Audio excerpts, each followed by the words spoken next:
Hello students, welcome to online classes of Geography of class 12. This is my fourth class of chapter number 5, Primary Activities. Now, the topics that I'm going to discuss today is the types of farming according to farm organization. Next, cooperative farming, collective farming, factors affecting mining method and methods of mining. So you can see that after agriculture, the another important primary activity that is in practice in the entire world is the mining, and what are the factors that influences it and what are its type are the topics to be discussed today.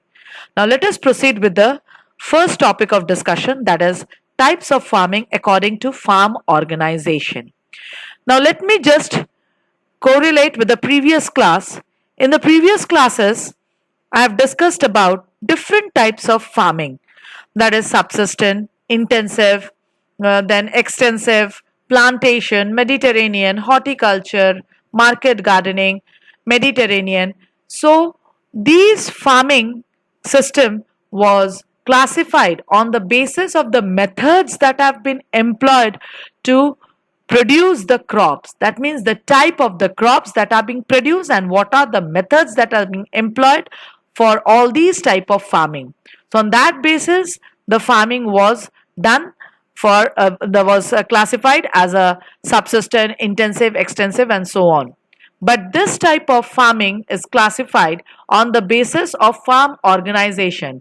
That means who organizes the farm, whether it is done by a group of people or whether it is done by the government.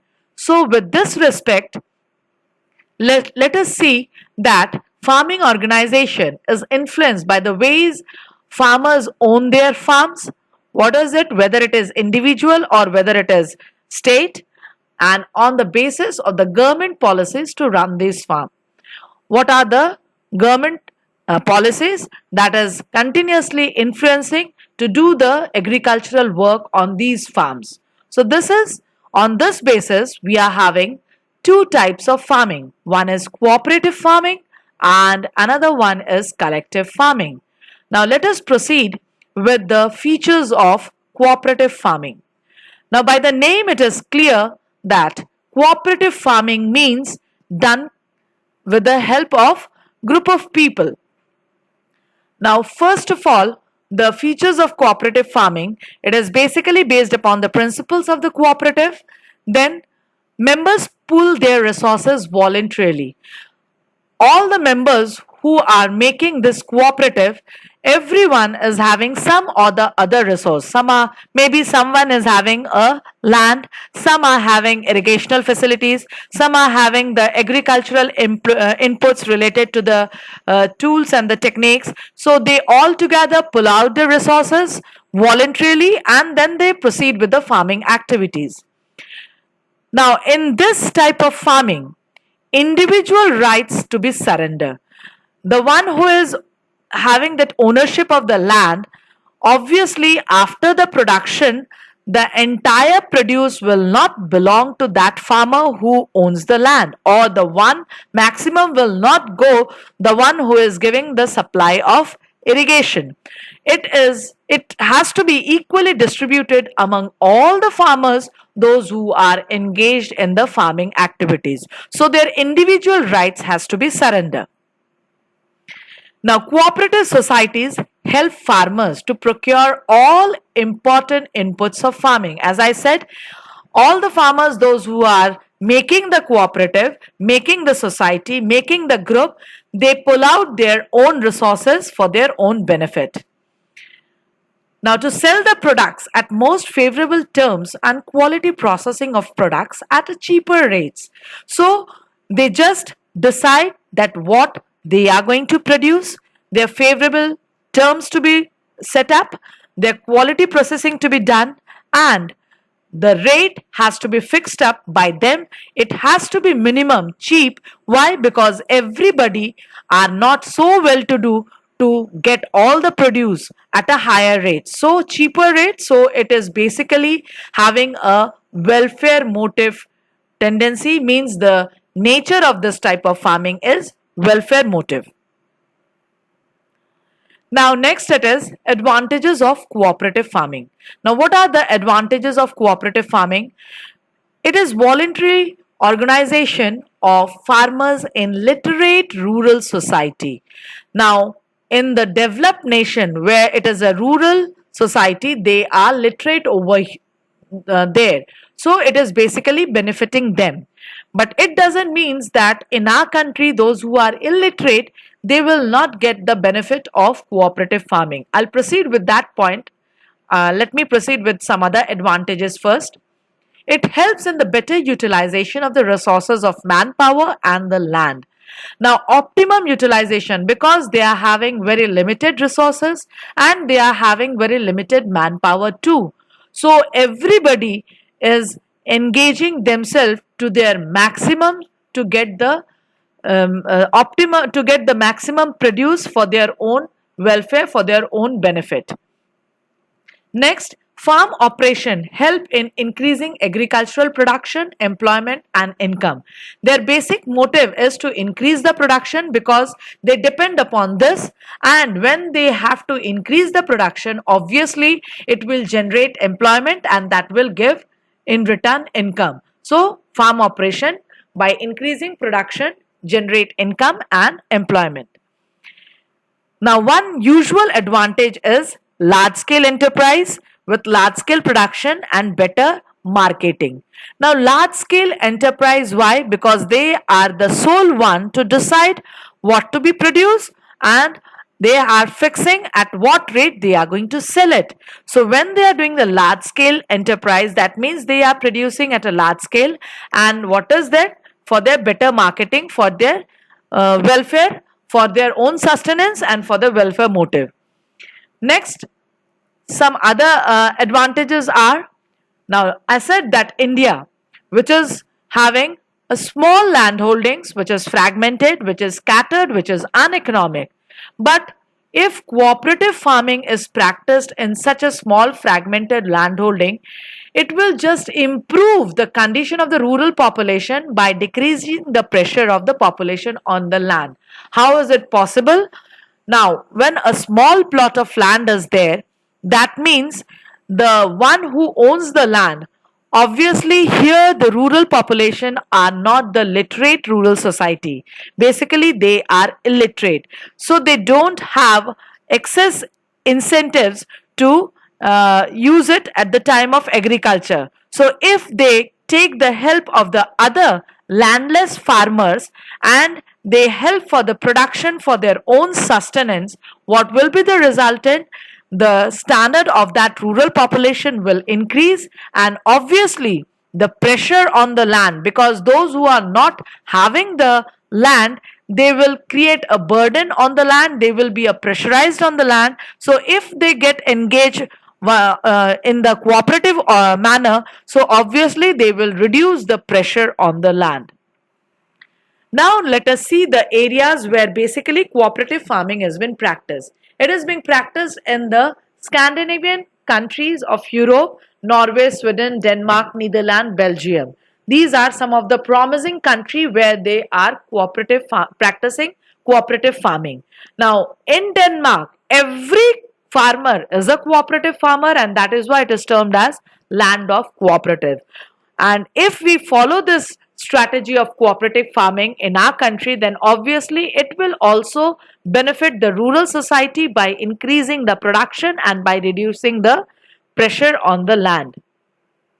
Now let us move to the next type of farming, that is collective farming. Now the collective farming is basically a socialistic farming, socialistic pattern of production. Now when we say socialistic pattern, what is it? It is by the state. It is owned by the government. Collective farms are state farms. So when they are that is owned by a state, that means whatever the production to be done, what will be the price, everything has to be targeted or set up by the government. How to produce, how much to produce, and at what rate to be sold it out, everything is being instructed by the government. Excess produce, if it is there, then it is being distributed among the members at first, and then the surplus is being sold out in the market. Now the farmers pay taxes on the farm produces and the hired machines. Now the farmers, those who are there to work on the that is the state farms, if they are getting the farm produce, they have to pay the taxes for that, and they have to get the machines for that also, they have to pay the taxes. Now some other features of collective farming are, now all the farmers, everybody is not having same level of the skills.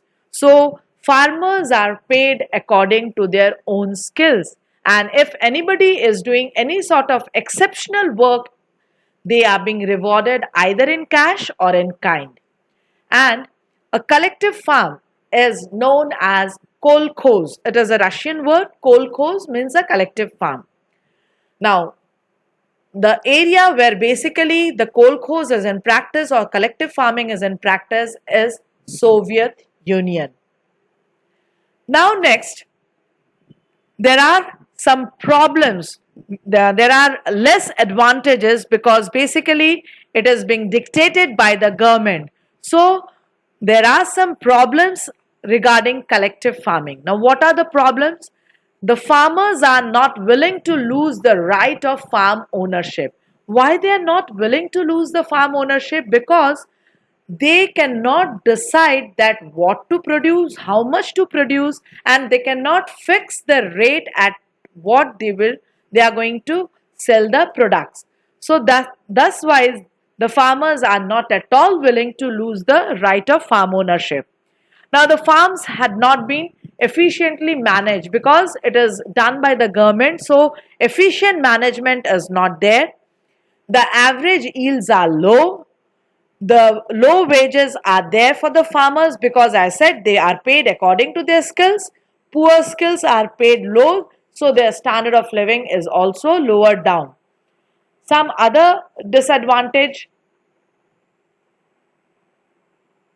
Sorry, these are the disadvantages.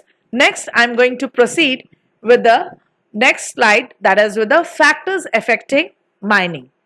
Now, we all know that mining is a process of extraction of the minerals from the within the crustal part. Now, there are basically two factors that influences the mining activity. Number one is the physical factors and number two is the economic factors. Now, among the physical factors, the first is the size. Now, what is the size of that mineral? If the size of the mineral ore is large, then obviously it will be beneficial to extract it out. What is the quality? Whether it is really benefited to the society or it is too expensive, then obviously if it is too expensive, it will increase the cost of production. Then also it will not be a beneficial to the society. And mode of occurrences. Where does it occur?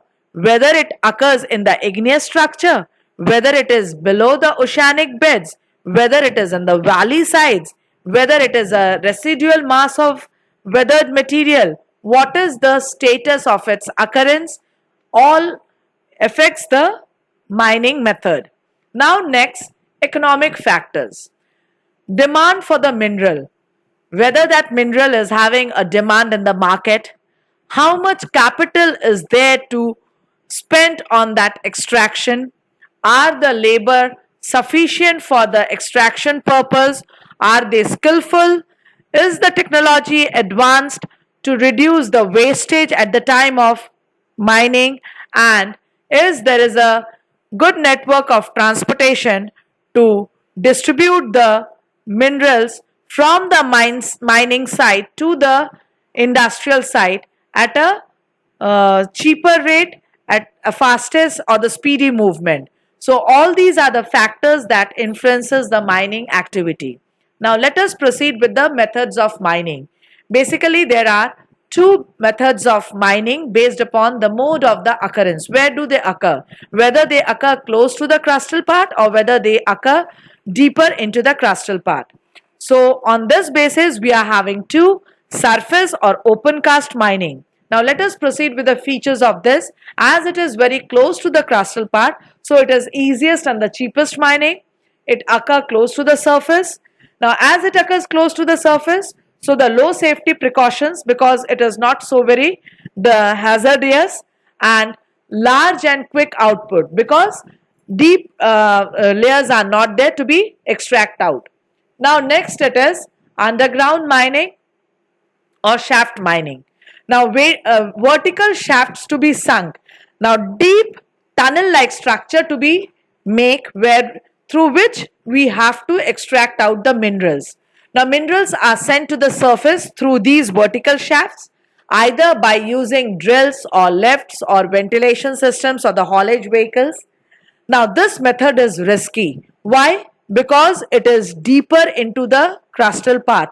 Sometimes we have heard about that inundation of the mines, that means flooding of the mines. Sometimes we have heard about the mine that fires are there where there is excessive extraction under the areas.